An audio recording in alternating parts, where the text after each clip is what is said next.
Hello, hello, hello. Is there no sound?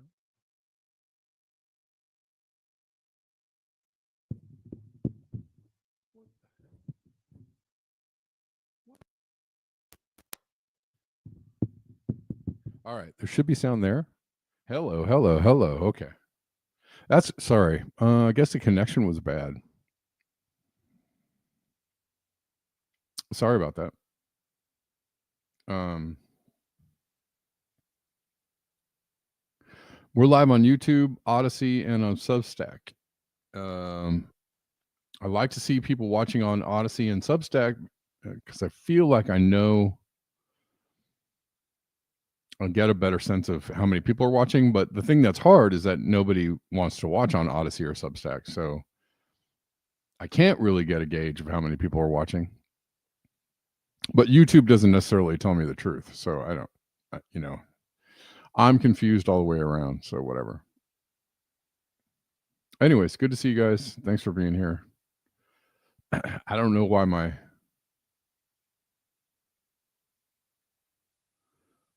connection was bad. I'm sorry.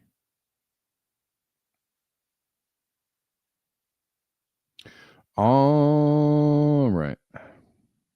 Well, let's start at the beginning, I guess.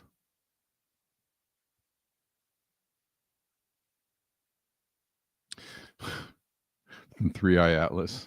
Is anybody following 3i Atlas? Does anybody care? I see it happening. I'm just not sure that I don't know.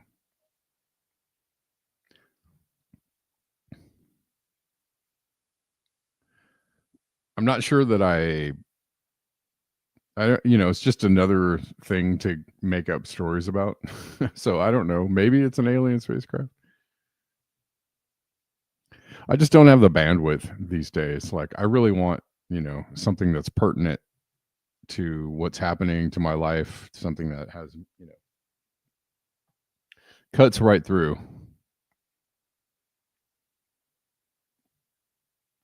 No one knows. Well, what's happening with 3i Atlas? Is it an alien craft? I know they're saying that it's not behaving like something from this galaxy, or that it's from somewhere else. The signals they're getting. And sure, but if you also operate from the standpoint that maybe the alien story is just a story that they're trying to get people on board with, or I don't know.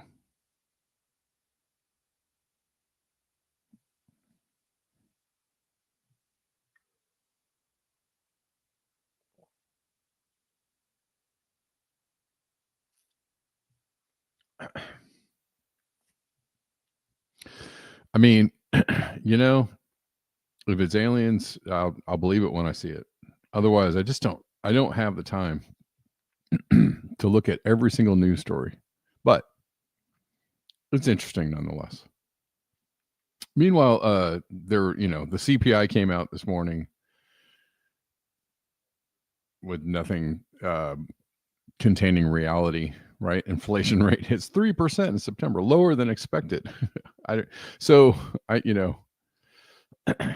know. Hit 3%, lower than expected. I don't know. Every time I go to the store, everything's up. I'm going to tell you right now that everything is up. If you go to the store, that food is generally up around 100%. So inflation is not 3%. It's like 100%. If you're buying like regular stuff, if you're buying like gasoline, it might be up 3%, or it might be up 10%. I don't know. If you're buying a whole lot of things, it's up like 100%. I'd say like half of the things that anybody is buying at any given time are up over the last 3 to 4 years, up 100%. And like the coffee that I buy has recently gone, this is just in the last like 3 months. In 3 months, the coffee that I bought went from $7 to like $11. I'm like, dude, that is like a 50% jump in 3 months. I don't know if that's tariffs.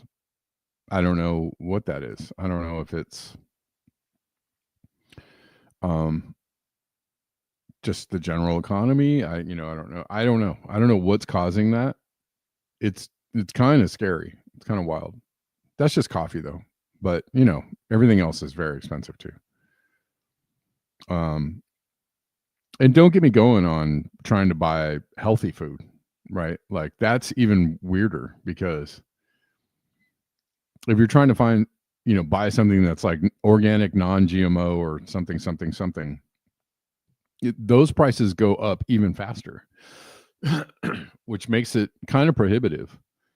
And I feel like there's a lot of gouging involved in that, because half the time the organic or non-GMO food isn't organic or non-GMO, so you're getting ripped off anyways.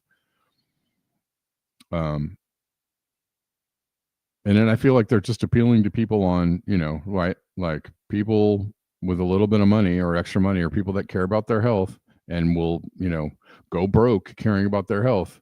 They'll spend anything for something organic or non-GMO. And again, you're getting, whether it's fake or not, or whether you're just getting absolutely ripped off because of the price of everything. It's just, it's crazy.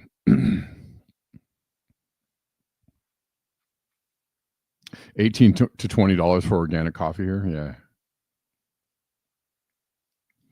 It's kind of wild. Yeah. And then, I just, yeah, I don't know. There's been a low yield for 2 years on coffee. Bad weather. Go figure. Bad weather? No way. Are you sure? Yeah.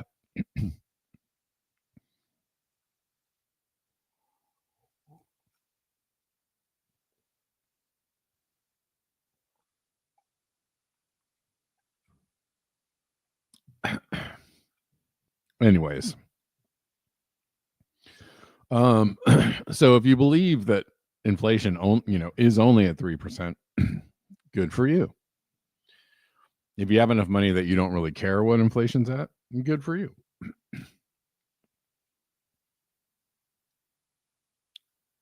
You watch the markets as a hobby. Okay.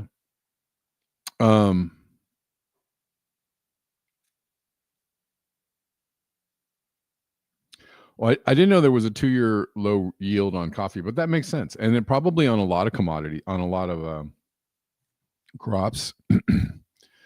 And then, don't forget to mention eggs. Meat is expensive. Eggs are expensive. Cheese is expensive.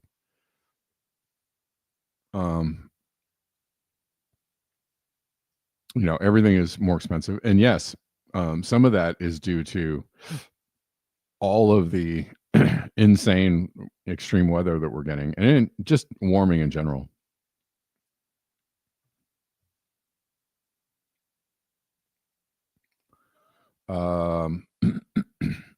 So that's happening. Speaking of food and other things, I'm gonna read this real quick from Jessica Wildfire. What's up, Substack people? What's up, Kate? I see you on Substack.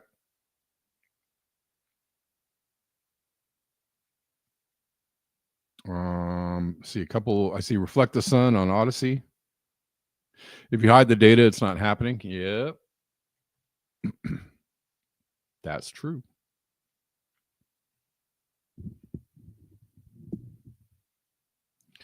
Is anything real anymore?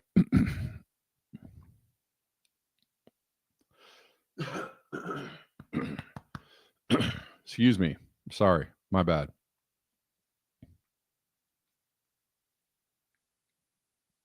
How to live in the Pandemicene without losing our minds. And I'm 50-50 on, yes, I think that environmental factors and environmental things are weighing in on how that affects people's health, and how the environment reacts or responds to the weather being different, things being hotter, things being out of whack. Of course, all of these things are going to contribute to the rise, I'm sure, in disease. Absolutely. I do also think that there is a lot of tomfoolery going on with the government and the creation of diseases, and also the mainstream media, the intelligence agencies through the media, giving us news about diseases that may or may not be happening. So it's really hard to sift through all the stuff, all the chatter, all the fuzz, and find out like what is really going on. And of course, at any one time, there could be several things going on at the same time. So good luck.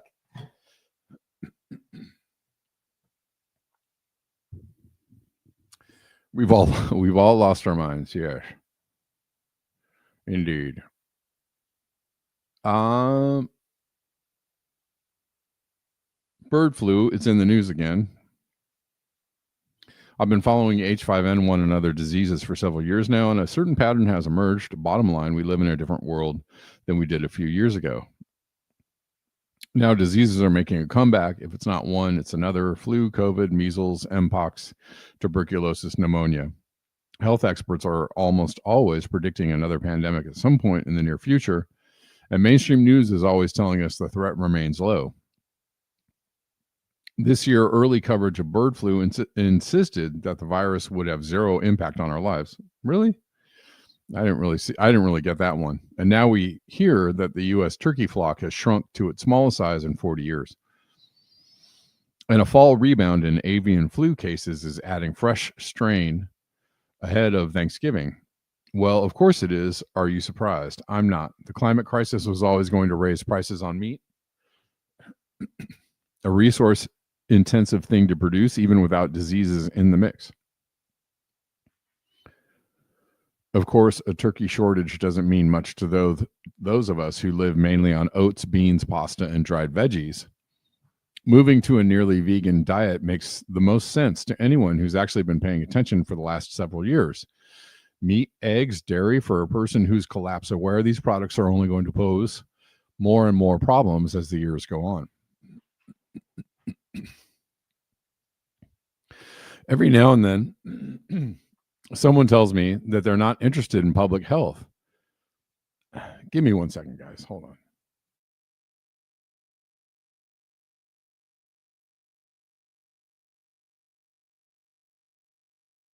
Again. Every now and then, someone tells me that they're not interested in public health because they care more about climate change or collapse in general.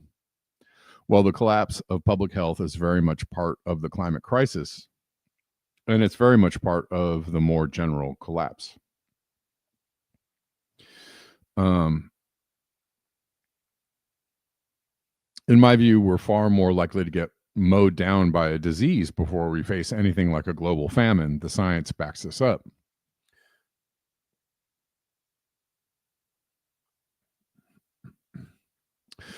There's destruction in the ostrich population, Kate. Okay. I'm sure.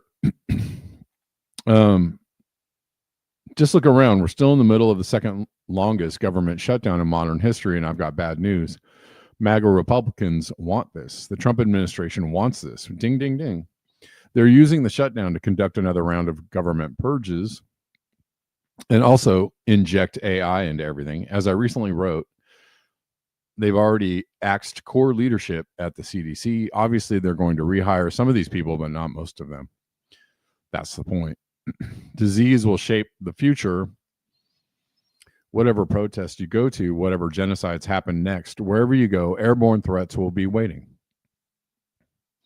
As climate disasters upend our neighborhoods and cities, diseases will be there to attack us when we're at our most vulnerable. Some of these diseases, like COVID, disrupt people's ability to think and reason in the long term. They compound every other problem. A few years ago, Ed Yong told us about the Pandemicene. More climate research has only reinforced these points. The climate crisis is going to unleash a chain of pandemic events in our lifetimes. The last administration gave up on its public health promises, and this regime walks them back further. Forget clean air in public buildings. These flunkies won't even guarantee vaccines. I don't know about that. I don't know that you want vaccines guaranteed, and I don't know that that's not true. So, you gotta dig in.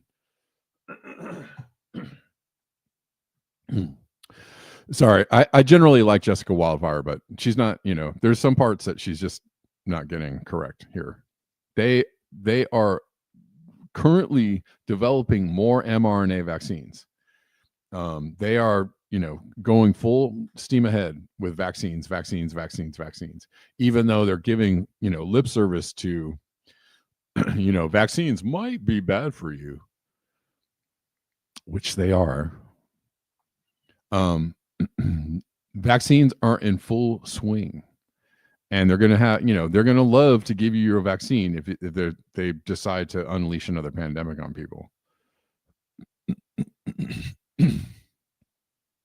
Anyways, that's why it pays to be at least a little bit of a conspiracy theorist, because you can actually pay attention to some things that might be going on that aren't like surface level.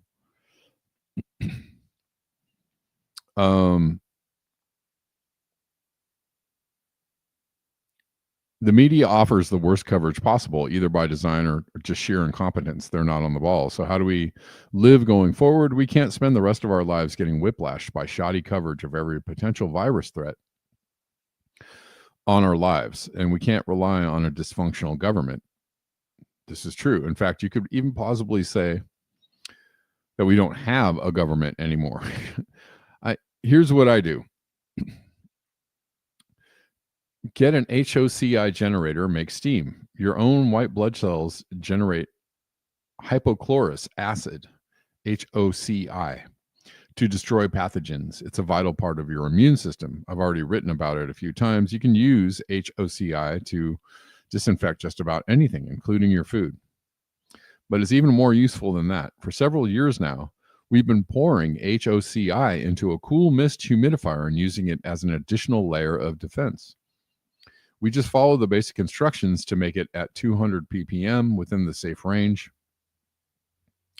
The idea goes like this. You breathe HOCI steam. Is it HOCI or HOCL? I don't know. She's done it both ways. And it kills pathogens in your airways. It also fogs the air. It seems to work. Okay. Never heard of this one, but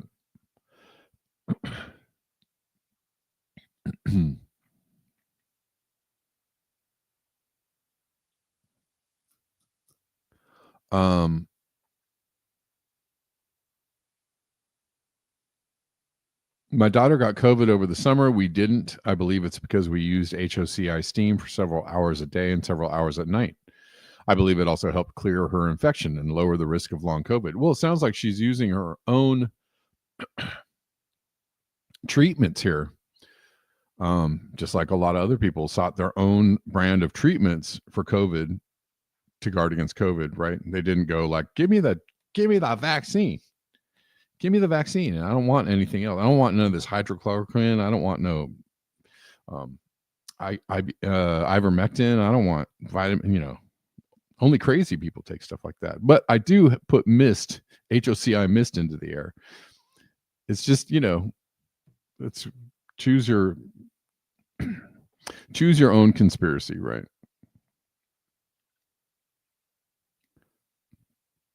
Anyways, I believe it also helped clear her infection, lower the risk of long COVID. Our cat got an infection, and HOCI helped with that too. We still took them to the vet, but the vet said whenever our cat had was resolved. So another endorsement. Now we use HOCI steam every week, especially when we have to attend events. My kid still goes to an outdoor school twice a week, and she does HOCI when we get home. We do this on top of masking and vaccines. Okay. Again, choose your own whatever. If you think masks work for you, great. If you think they're a bunch of bullshit, great. If you think vaccines are super cool, good luck. If you think they suck, also good luck.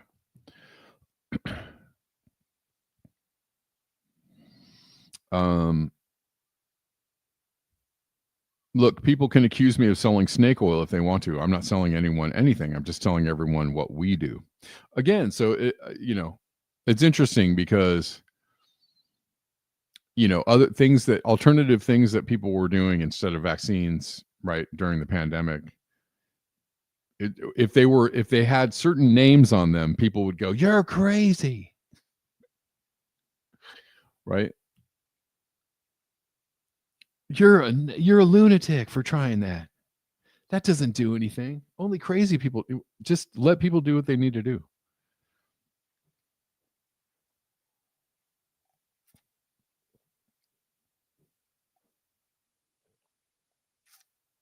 You know how many times during the pandemic I saw people on Facebook go, "Man, I did everything.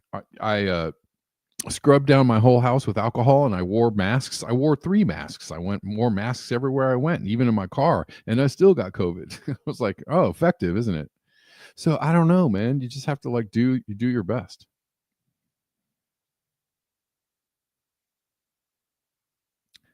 And again, the one time I got COVID, I'm assuming it was COVID. I got it from a vaccinated person. So totally, vaccines help stop the spread. If you're a numbnuts. Well, you weren't vaccinated. That's why you got it. Okay. Keep going. Anyways.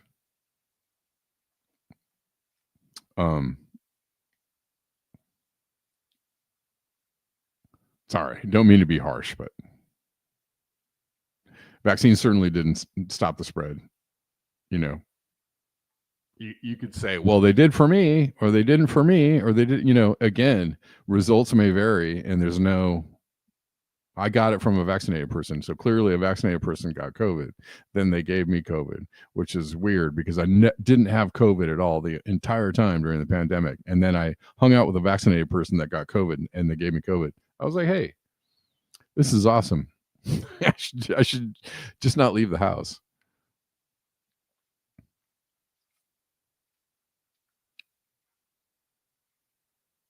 Nobody says Jessica does not understand either the false narrative of green tech or the probability of influenza A and B used to justify mRNA and COVID. Yeah. Electron microscopes cannot lie. Well, also, man,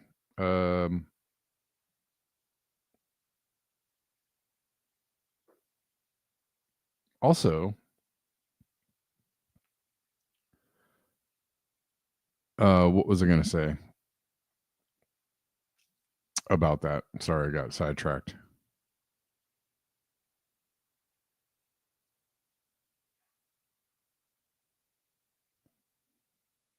I just, it's like people get so wound up around all these narratives that are out there. You really have to do your due diligence and sift through. Right.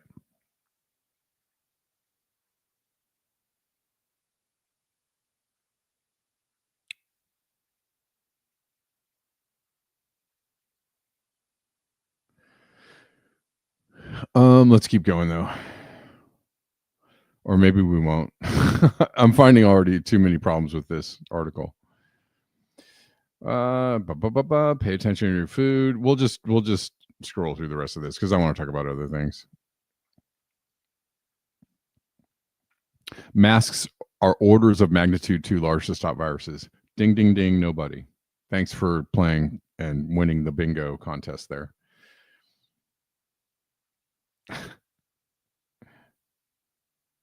They might, put up a barrier between you and other people. Right. I can see the logic of a mask. I can. That, you know what I mean? Just inhibiting the airflow a little bit might give you a chance. But that's about all it is a chance.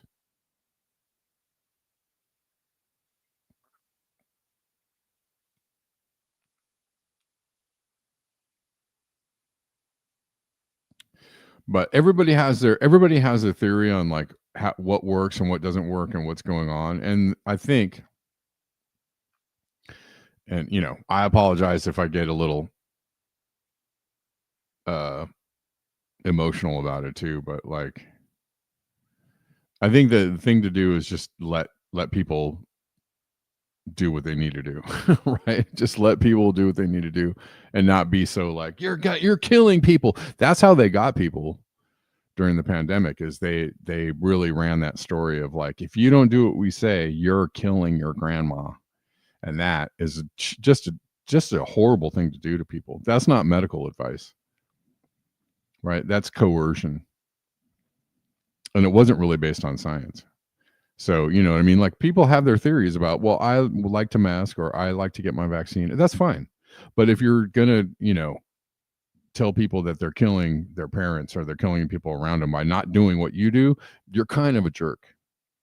Sorry to say, you're kind of a jerk. Just, I don't know what. You've got to, you know, do your best for yourself. You know, like turned out to be a lie, and B, used to really just screw people up in the head and screw people over. And then they tried for a second to fire people over that. And you see how lovely that works out, because now if you're on TikTok and you're saying that Charlie Kirk deserved to be shot, you could get fired, you know, for being a bad person. You see how nice that kind of stuff works out for people, right? How you can, you know, have these like life altering consequences for doing, you know, just doing things a certain way, right? Believing certain things or saying certain things or just doing things, you know, doing your best for yourself. But when the crowd, the mob doesn't agree with you, and they don't agree with you enough to get you fired or, you know, screw you over or keep you from, you know, whatever it might be. And this is how they're going to drive in like technocratic control, right? Is that they're going to get everybody, they're going to get the mob to go like, yeah, we need digital IDs right now. Yeah, we need a health pass on our phones right now. We need CBDCs right now so we can shut people's money off if they don't do the right thing and don't kill grandma because they didn't take their vaccine. You understand?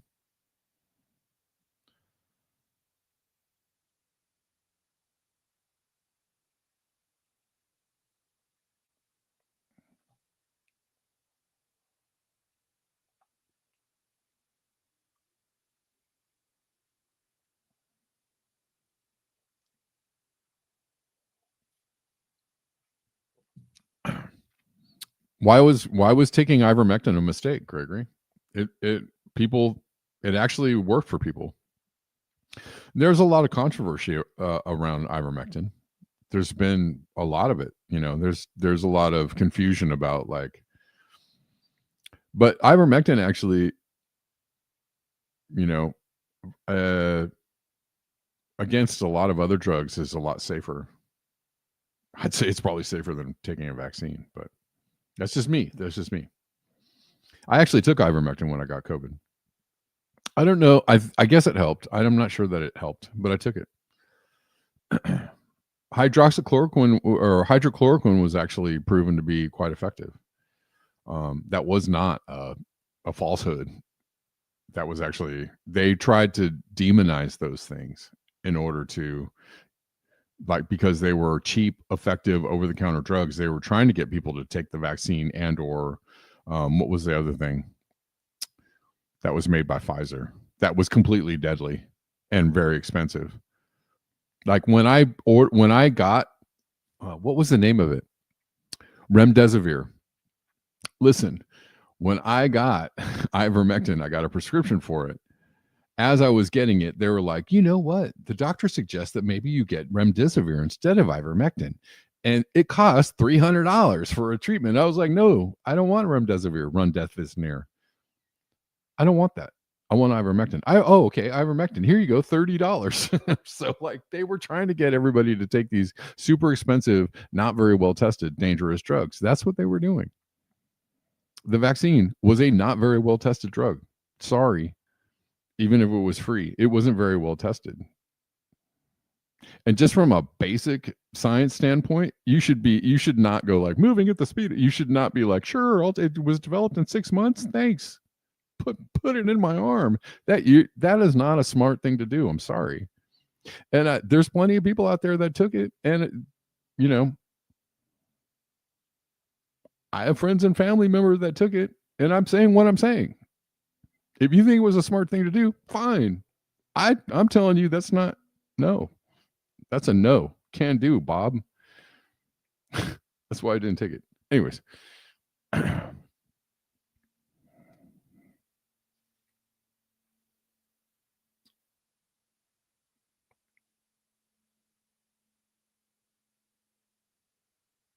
All right. Well, thanks, Jessica Wildfire. I don't know. It was a jumping off point, if anything. All right, let's go to the guy that I was talking about yesterday. Sorry, we're gonna just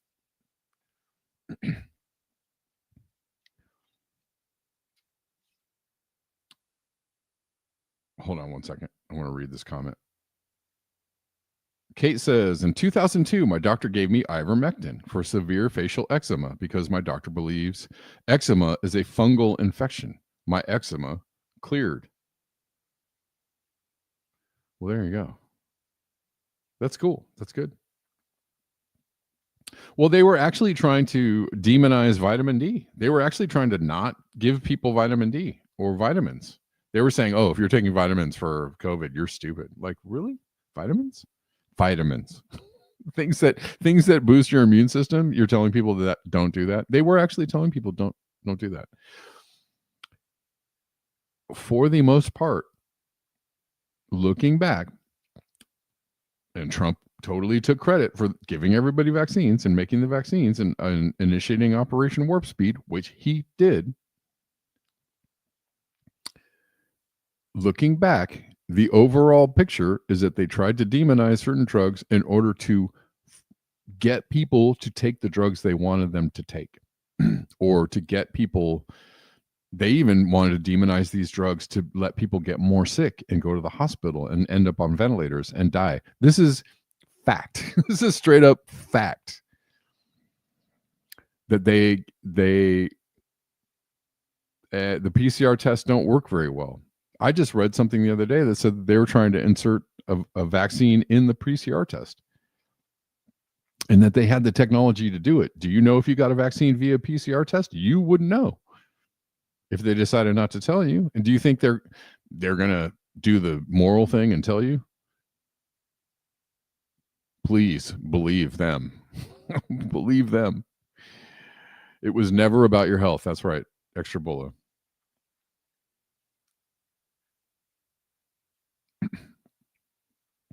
So I just, I'm just running that down as an overview.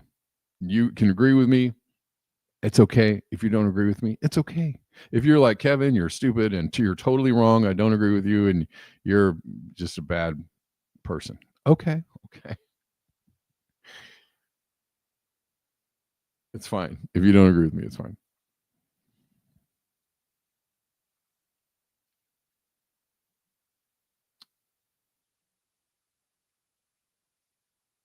I just do think, though, that just taking a not very well tested vaccine was not a great thing to do. And I understand people were scared. People wanted to go back to normal. People thought, like, if I take this vaccine, then we can open up and I can get my life back and I can get my job back and I can go, do all my things. And like, I'm just going to do what they tell me. And that's fine. That's fine. This guy that we talked about yesterday, Graham Plattner, literally admitted to having a Nazi tattoo. The story gets weirder.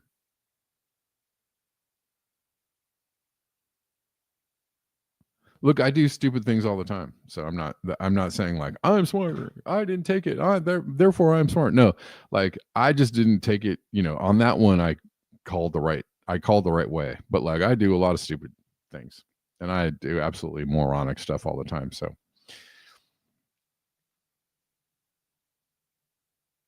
I just try to help when I can, hopefully. This guy says tattoo recognized as Nazi symbol has been covered. So he got a tattoo to cover up apparently a Nazi symbol, and apparently he's had 2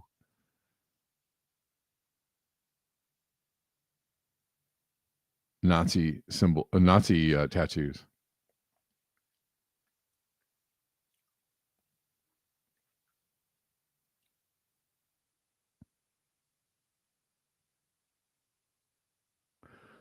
It's weird though.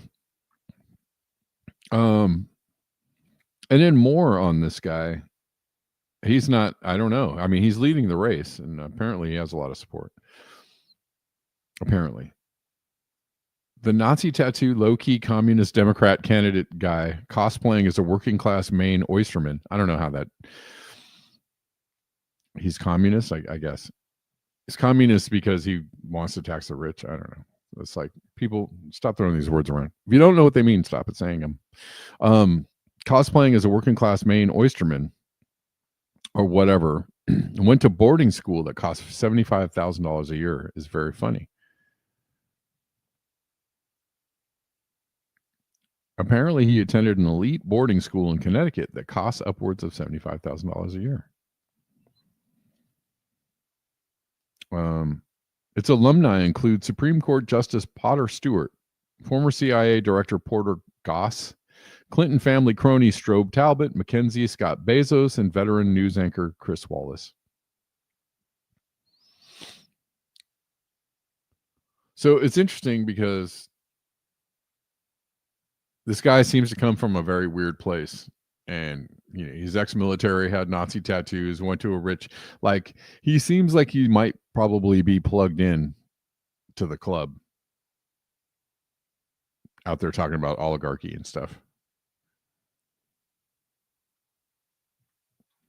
Don't fall for fake socialists, please. We also were talking about the ball, you know, Trump's ballroom a little bit. If you want to get a vaccine, if you want to wear a mask, yes, you know, whatever you want to do for your health, like, you do your best. You make the best call. You do the thing that you think works for you. If you think I'm totally wrong, then you're like, you know, shove it, Sam Bloom. Pipe down. That's fine. It's fine. Do the thing that works for you.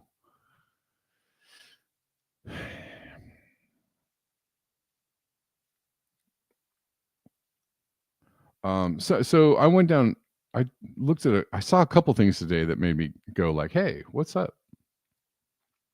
Because Defiant L's posted this. Whoopi Goldberg blatantly lies and says Trump is using taxpayer money for the ballroom. I was like, oh, really? He's not just paying for it out of the coffers? Mike, I just want to point out that none of those things were done without permission. Everybody knew it was happening.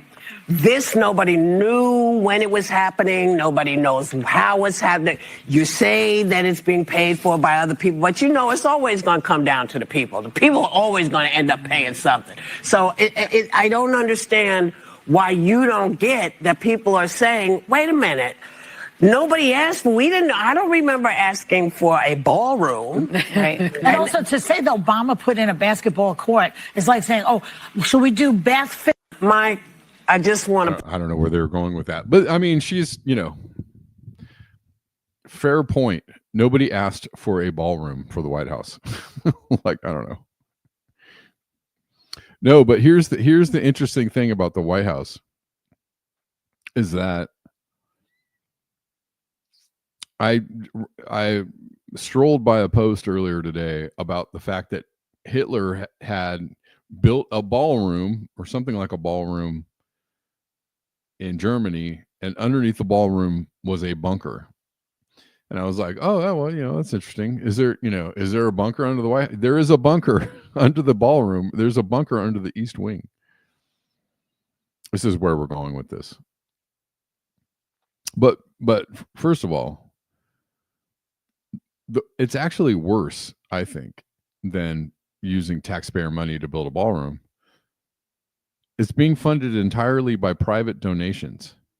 Major corporate donors, including Amazon, Apple, Google, Meta, Microsoft, Lockheed Martin, Palantir, and Comcast, among others. Alphabet's $22 million contribution stems from a legal settlement with YouTube over the suspension of Trump's account. What?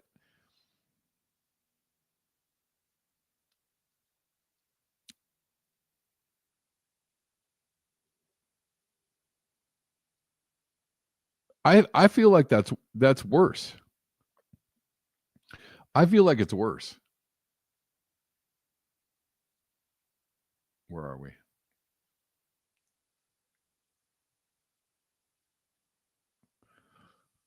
It's got corporate donors are paying. Corporate donors are paying for the ballroom. That's terrible. It sounds like some quid pro quo kind of stuff, right?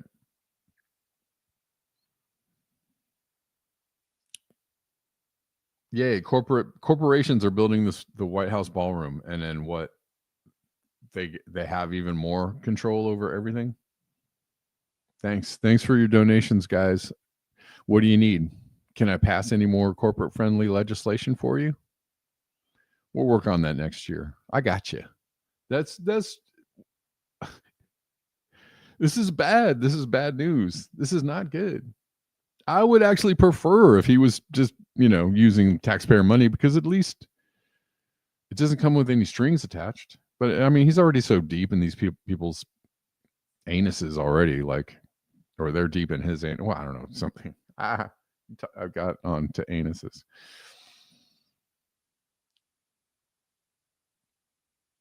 They're so deep in each other's pockets, like it's already, far gone, far gone. So yeah, okay, let's go further. White House's secret bunker to be upgraded under Trump's East Wing plan. There is a bunker. There is a bunker. Whoa.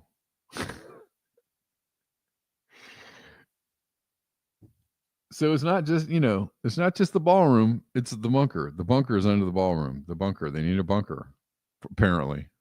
More bunker.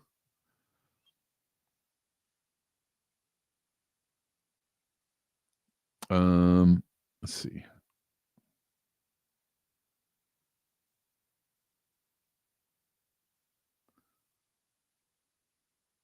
Astounding physics of the N95 mask is a good video to watch, says Reflect the Sun. Okay.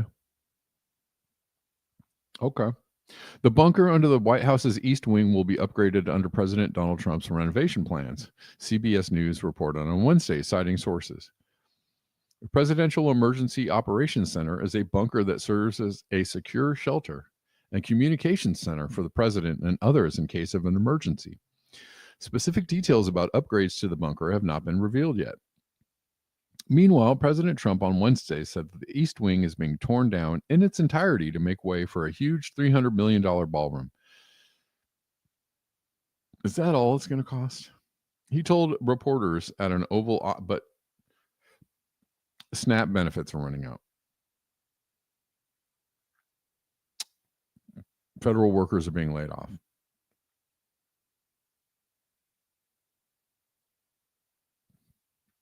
Is it any more clear that we should, that we should get what we vote for or get what we pay for when we pay taxes? I saw somebody saying like they were going to stop paying their taxes because they're like, I'm just not going to fund what this administration is doing, like ever. Fair point.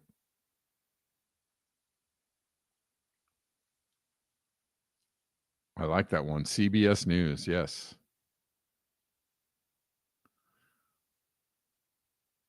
Let's keep going. The Presidential Emergency Operations Center is a bunker that serves as a secure shelter and communication center for the president and others in case of an emergency. Specific details about upgrades to the bunker have not been revealed yet. Meanwhile, President Trump on Wednesday said the East Wing is being torn down. I already read all this. He told reporters at an Oval Office event that he had decided after consulting architects that really knocking it down was preferable to a partial demolition. Among other rooms, Trump's plan is expected to impact First Lady Melania Trump's office and other department centers. The president said that the new 90,000, well, at least they didn't have to like fly a plane into it.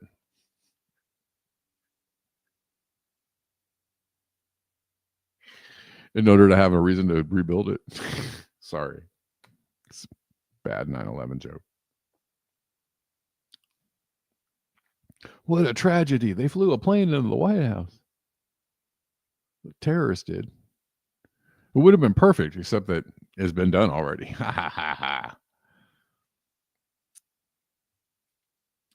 However, the Trump administration is facing criticism. We are deeply concerned about that the massing and height of the proposed new construction will overwhelm the White House itself, which is 55,000 square feet, may also permanently disrupt the carefully balanced classical design of the White House with its two smaller and lower east and west wings.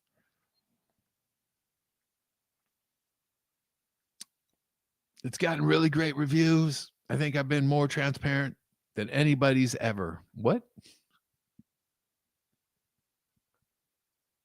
What? Wow. Maybe the ballroom is the bunker, the pre-bunker. Trump reportedly courted billionaire backers at a private event last week to promote the ballroom plan. That's terrible news. I think it's way worse. Like, yeah, taxpayer money would be like enraging and stuff, but like the fact that he's just getting a bunch of corporations to just fork over millions of dollars. I don't know, something about that just sounds like a bad idea. But they've been talking about the ballroom, but nobody ever mentioned the bunker until now.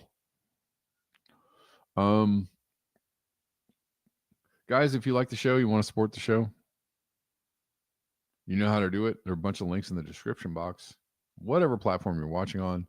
I'm looking at Substack. I'm trying to. Just wondering what dress AOC is going to wear to the ballroom.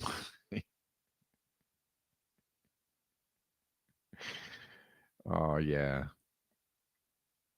Maybe she could, have like a brown fist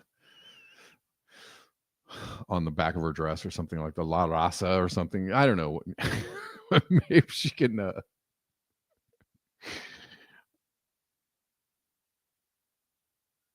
end corporate greed or something like that. Something pithy.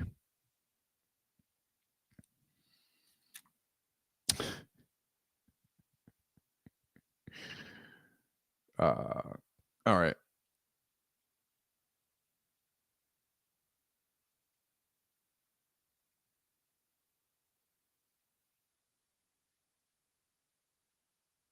Let's see.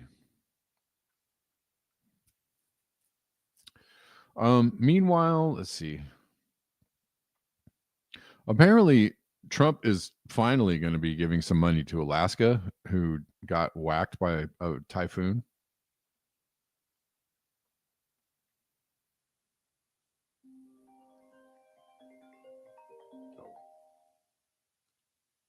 Hold on. Sorry, guys. I just got to hold on 1 second.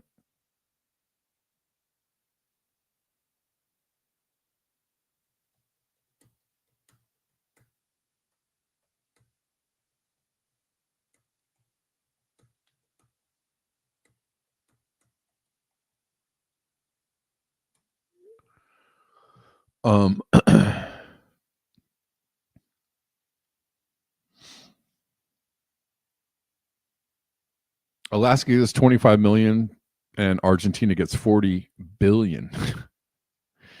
25 million doesn't sound like a lot of money considering they're spending 300 million on a ballroom.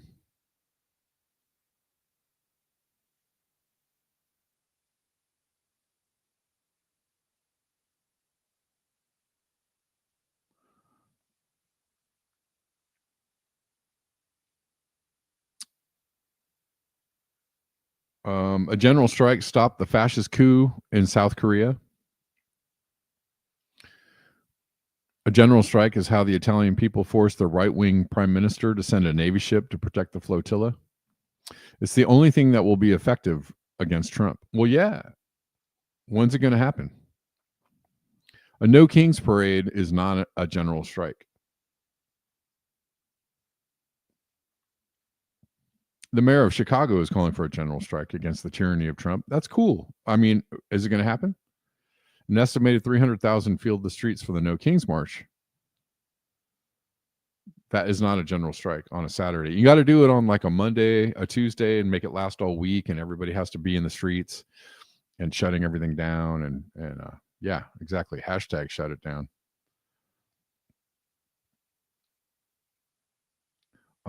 Just take the energy, the No Kings energy, and just move it over to a general strike. The No Kings energy, they're taking your energy and just going like, yeah, that was fun. Out here for free speech and whatnot on a Saturday. It's cool. That, I mean, it's not, do what you got to do, but like, need to shut things down. Shut it down. Shut it down.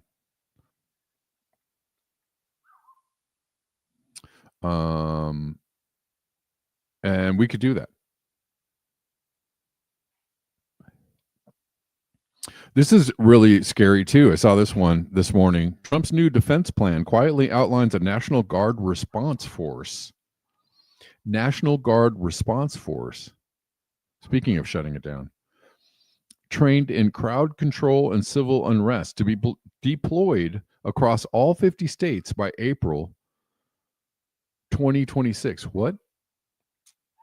Let that sink in. They're not preparing to leave office. They're preparing to lock the country down. Yo. It's no longer Republicans versus Democrats. It's America versus Trumpers, and that's a battle America must win. Well, yeah. Secretary Hegseth, sir, a memo circulating on social media details the establishment of a National Guard response force that's going to be trained in crowd control and civil unrest and deployed in all 50 states by April of 2026. Can you verify the authenticity of that memo, and do you have any more information on the operations? I'm not going to answer particulars on something that may be in the planning process, but we definitely do have multiple layers of National Guard response forces, whether it's in each state, whether it's regionally, whether it's Title 10 active duty, whether it's Washington, D.C. We've got a lot of different ways that constitutionally and legally we can employ Title 10 and Title 32 forces, and we will do so when necessary. Secretary Hegseth, sir, a memo circulating on social media details the establishment.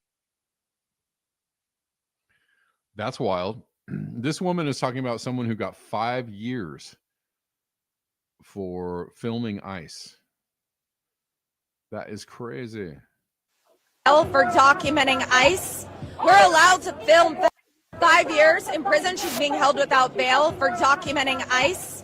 We're allowed to film federal officers on public property. I don't know how you know that. If you're being held without bail, that means you haven't had a trial yet, so you wouldn't have a sentence of 5 years. So I don't really get that one. Is she being threatened with 5 years? I don't know. Anyways. We are allowed to document. They are targeting anybody here and setting an example because of that order that Trump put out, saying that that is interfering with investigations, that we're Antifa, the shit that he put out. Sorry. No, you can say shit. It's independent news. Cool. Yeah, so that they're holding her without bail right now to make a national example out of her. Yeah. Oh my gosh. It's insane. Without bail. That never happens, And for Alex to have faced 20 years when the arsonist that caused the Palestine fire is facing 20 years? What are we talking about here? There you go. All right.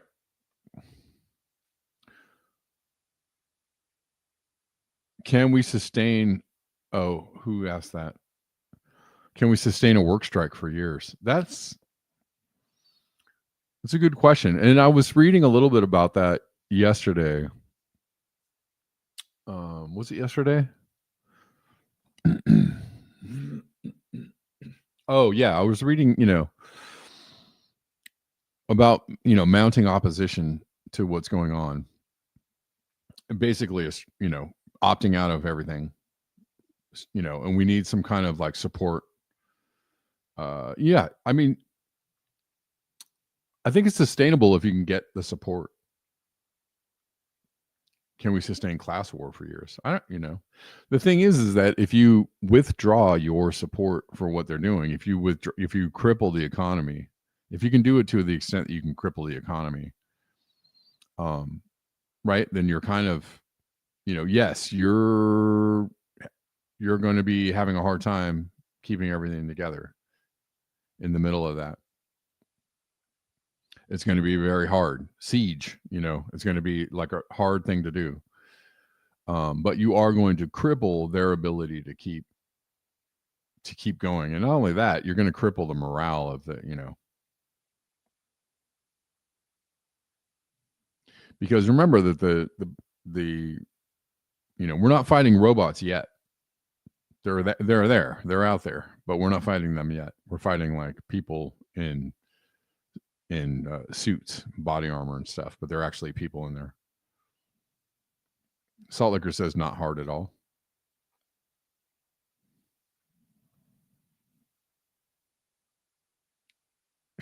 Okay.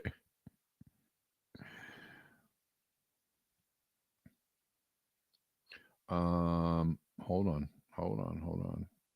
Almost just got a couple more things, and then I'm going to wrap it up.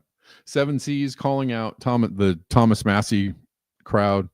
He's not wrong. Thomas Massey is kind of the right-wing version of Bernie Sanders in some sense. And there's plenty, right? Marjorie Taylor Greene is the right-wing AOC, right? They have these clowns on each side, right? Like rallying. Yeah, I'm going to say the right thing and do the, for the people who really want to be outside of the system. Yeah, Marjorie Taylor Greene and yeah, Thomas Massey and Rand Paul. But they're all really just, playing the outsider role, but they're still inside. They're in there. They've been in there for years. How long has Rand Paul been in office?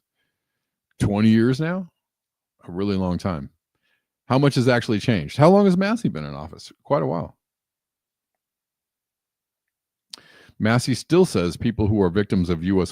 foreign policy come to America for free stuff. They are phonies. Yes, Schulte.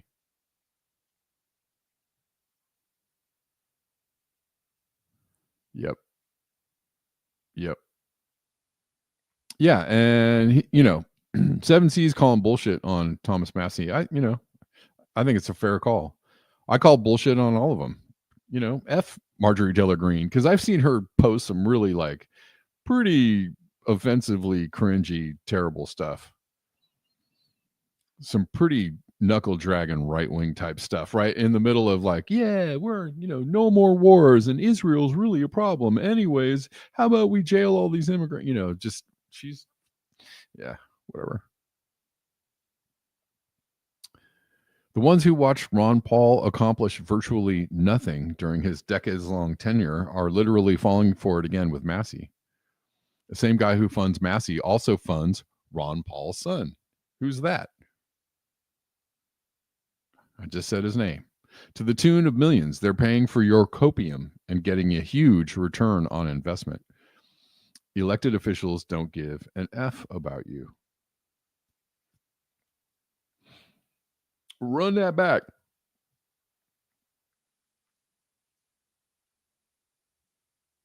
Last night, the U.S. carried out its 10th murder strike on a boat in the Caribbean. Good Lord. An estimated 46 people have been murdered by Washington in this shameful weeks-long killing spree. Horrific.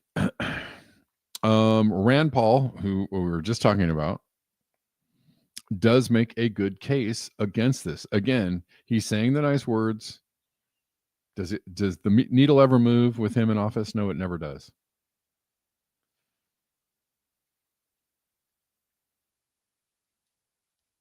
It literally never does, but he does say the nice words once in a while. Have any Democrats made such a clear case against attacking Venezuela?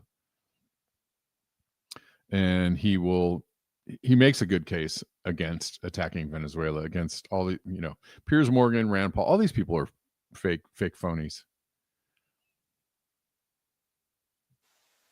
Number one, there is no fentanyl made in Venezuela. Not just a little bit, there's none being made in Venezuela. These are outboard boats that, in order for them to get to Miami, would have to stop and refuel 20 times. They're in all likely going to Trinidad and Tobago, which is an island right off of the coast of Venezuela. So there's a lot of reasons to be worried about this. But number one is the broader principle of when can you kill people indiscriminately? When you're at war. That's why when we declare war, it's supposed to be done by Congress. It's supposed to be thoughtful. It's supposed to be debated. And we're not supposed to do it willy-nilly. And then when you have war, you just kill people in the war zone. And even then, there are rules of engagement. But interdicting drugs has always been a criminal activity and a criminal anti-crime sort of activity where we don't just summarily execute people. We actually present evidence and convict them. Number one, there is no fentanyl made in Venezuela. And this is true. These are true words that he's saying, you know, whether you trust this guy or like this guy or not. And I don't really trust him or like him, but like he's saying correct things. Malcolm says, honestly, I think this is the bread and circus that is stopping you thinking about the real revolution, prepping for food shocks. You know, no doubt. Wasn't the walrus Paul? Says nobody.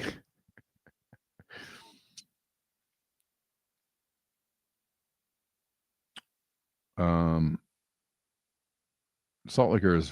Venezuela's exports are dominated by mineral fuels, particularly crude oil. Yep. Well, Venezuela is one of the largest oil producers in the world, which is why we need to go give them some democracy. Somebody said we never bomb countries that export Brussels sprouts. Cuckoo Caucasian. Yeah. I like cuckoo Caucasian.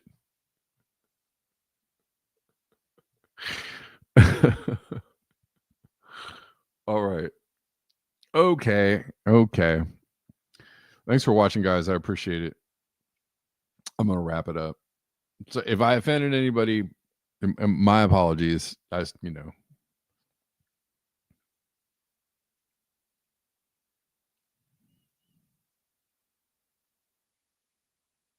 say what I got to say, and sometimes it might actually land a little harshly, but you know, in the end, I'm trying to have a conversation about things that I hope will be helpful to people, because that's really like my goal is to talk about things in a way that I hope will elucidate some, you know, better understanding of things. And, you know,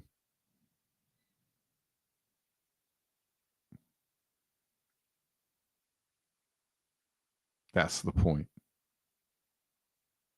Thanks, Fresh Air. Thanks, guys. Thanks, Bulla. Extra Bulla says, I'm offended, but I pay extra. That's right. Charge me double. All right. Wayne the Pain. Thanks, man. Thanks, everyone, for watching. Have a good weekend. Hopefully it involves, you know, something enjoyable, some music. Kate, hope you get out and watch some music, or we have fun here. Yeah. And, you know, we ruffle some feathers. It's okay. It's all right. Sometimes, you know, we get all up in each other's grills and whatnot, and, you know, go nubs, as they used to say. All right. Peace, people. Until next time, beware the bear.